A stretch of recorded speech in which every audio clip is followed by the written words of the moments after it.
അങ്ങനെയാണെങ്കിൽ 2 പൈനാപ്പിൾ പുഴിക്കൊണ്ട് കൊടുത്തിട്ട് അതങ്ങ് തിന്നാൻ പറയട്ടെ. ഏതൊക്കെ മൂപ്പന്മാര് പറഞ്ഞുണ്ടാക്കുന്ന അതൊന്നും ഏക്കത്തില്ല. ബ്രോ എന്റെ ഒരു സൂപ്പർ ഐഡിയ ഉണ്ട്. ഒറ്റ ഇടിയാ പന്നി ഇവിടെ വെള്ളമടിച്ച് കിടക്കാൻ വേണ്ടി നീ ഒറ്റ വീട്ടിലോട്ട് കയറ്റി വിട്ടു. എന്നിട്ട് പറഞ്ഞെന്തോടാ പൂക്കട്ടെ കാവടി പൂത്താടാ പൂത്താ പൂക്കുകയും ചെയ്ത് കൊലക്കുകയും ചെയ്ത്. ഇപ്പൊ ഒറ്റ ഐഡിയ ഉള്ളൂ. എന്തുവാ? നീ ഇന്ത്യ വിടാൻ പോവാ. എവിടെ പോന്ന്? വാരണാസിയിൽ ഒരു ഷോട്ടൊക്കെ അടിച്ച് ജീവിച്ചോളാം. ചിന്നക്കട എങ്ങോട്ടാ? എങ്ങോട്ട്? ബസ് പോലും കേറാൻ അറിയാത്ത നീയാണോ വാരണാസി പോകുന്നത്? നീ ഇപ്പൊ ഒരു കാര്യം ചെയ്യ്, ബാപ്പയെ വിളിച്ച് കാര്യം പറ. അതൊരു നല്ലൊരു തീരുമാനമാണ്.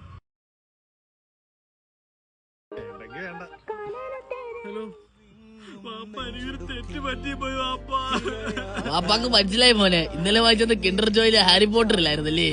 വായിച്ചോണ്ട് വരാം കേട്ടാ. എങ്ങനെ പറഞ്ഞ ഞാൻ ഗർഭം ഉണ്ടായിക്കൊണ്ടുവന്ന കാര്യം ഞാൻ എന്റെ അടുത്ത് അപ്പഴേ പറഞ്ഞ എന്റെ ഒരു സൂപ്പർ ഐഡിയ ഉണ്ട്. നീ മിണ്ടരുത് മയില്. ബ്രോ ബ്രോക്ക് വിശ്വ മ്യൂസിക്കിനെ അറിയോ? ബ്രോ ബ്രോ ബിയർ വാങ്ങിച്ചു തരാം. ബ്രോ ബ്രോ ചൂടല്ലേ, ബിയർ വാങ്ങിച്ചു തരാം.